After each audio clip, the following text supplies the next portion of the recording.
We'll see you on Tuesday. You know what this is? The MVP.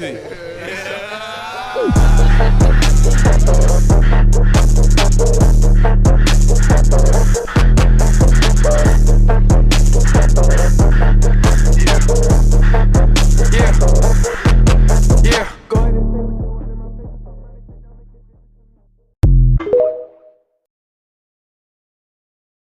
Hey, ladies and gentlemen, welcome to an episode of Ball Talk. I guess today we'll be covering the NBA Finals. Unfortunately, SGA is 3 games away from an NBA championship.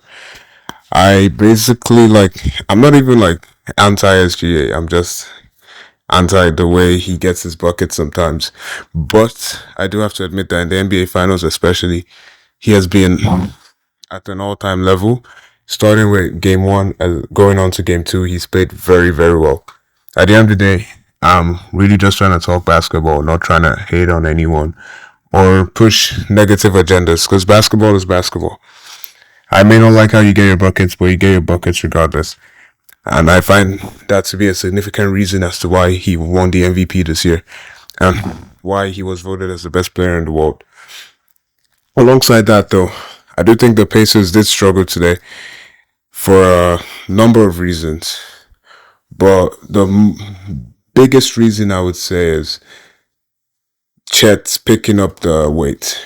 In game one, they let the Thunder go straight to isolation ball, in which they would let SGA go one-on-one basically with the preferred matchup, whoever that ended up being whoever was on the floor.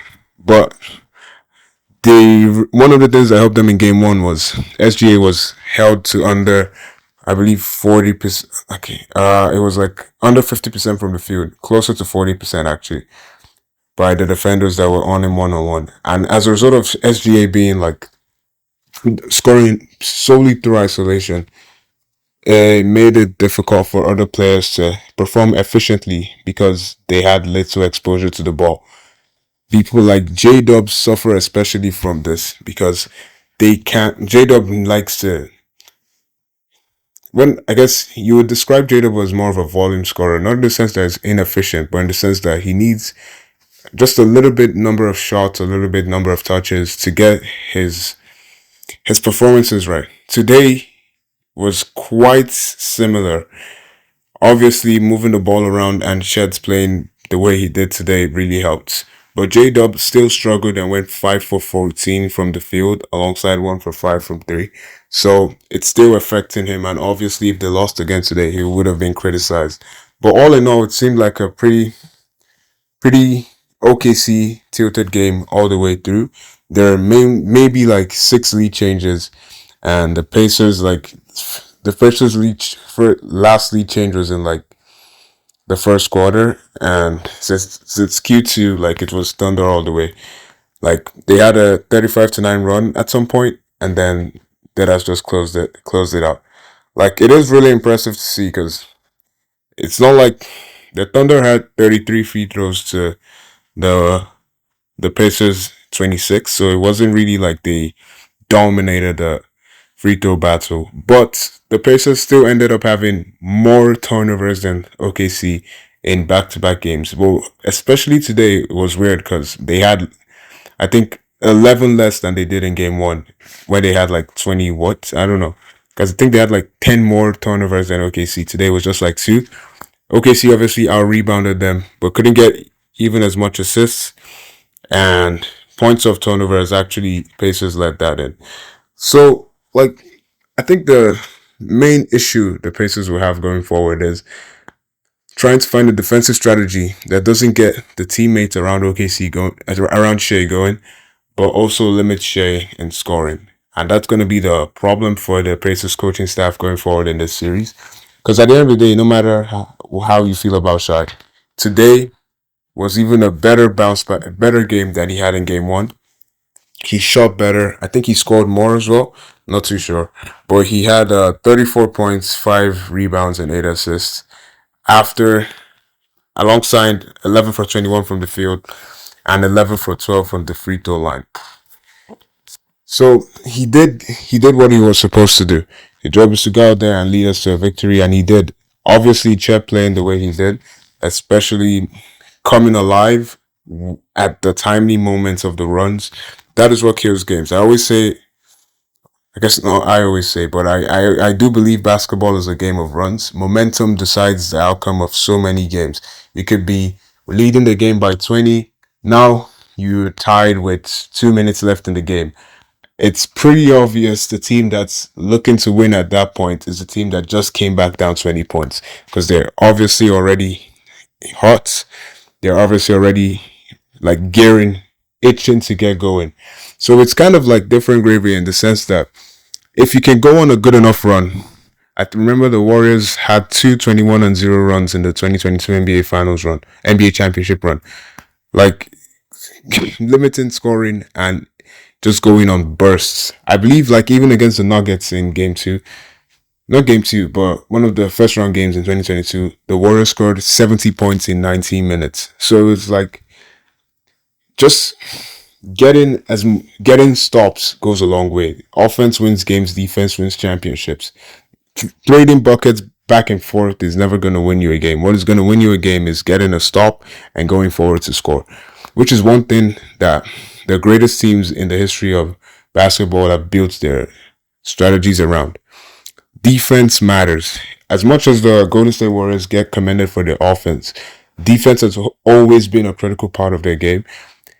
Same thing with the Thunder. Gotta give credit to Alex Caruso, Chet, Lewis, Dort, SGA, everyone just at the very least putting in the defensive effort and pressure to limit the offensive scorers on the opposing teams. Alongside, add that with the offensive capabilities the team has from time to time, the be it minimal numbers, but the contributions they can get.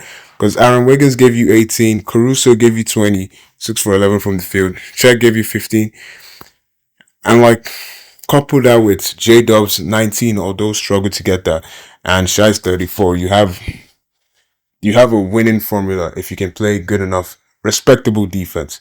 And I think that's going to be the key for teams going forward if the Thunder try to win this year or even repeat if they do win this year. Now, to the Pacers. The Pacers, however, have a bigger problem on their hand. Tyrese, although he's a man of the moment, he's a clutch player. He has had two bad games in this series. Unless he can turn this around, there's no way they can consistently drag this out against what I believe is the best team in the NBA, in the Oklahoma City Thunder. They have been the best team in the NBA for the last maybe 50 games of the regular season. And then couple that up with the playoffs in which they really have looked like the best team all the way. I don't know how they even went to 7 against the Nuggets, but going to 7 or even going to 6 if against the Pacers is hell. Try to end this as fast as possible. Go about your business as efficient as possible, because if you don't, they're gonna punish you. And one of the teams that punish you the most for turnovers, for misheld runs, for in-game mistakes, for poor decision making will always be the Indiana Pacers. They capitalize on that and they wait. So the series really can go as long as the Pacers make it go. Pacers win game 2. Right now the Pacers have the advantage, obviously, because they stole home court. Pacers win game 2 and it's a different series entirely. Now the Thunder feel like they're down 2-0, 3-1 because they lost home court advantage. Now they're going home to Indiana, where the Pacers fan base is superb. Obviously, I think up there with OKC. I think they have like, in this playoff so far, I think they have like 2 of the top 3 best fan bases in terms of wearing jerseys, being at games, screaming, supporting, chanting of any team in the league this past postseason.